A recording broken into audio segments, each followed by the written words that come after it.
10 நாட்கள் 10 உற்சவங்கள் நடந்து கொண்டிருக்கின்றது.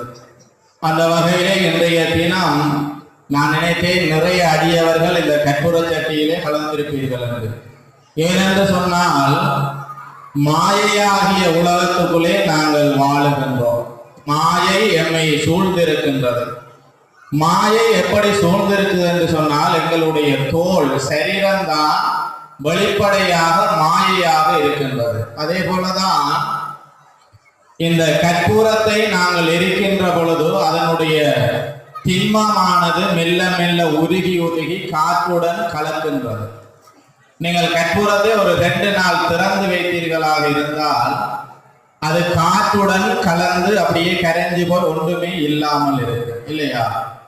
எத்தனையோ பேருக்கு எத்தனையோ வகையான பிரச்சனைகள் இருக்கும். பிரச்சனை இல்லாத மனிதன் யாருமே கிடையாது. அப்படி பிரச்சனை இல்லை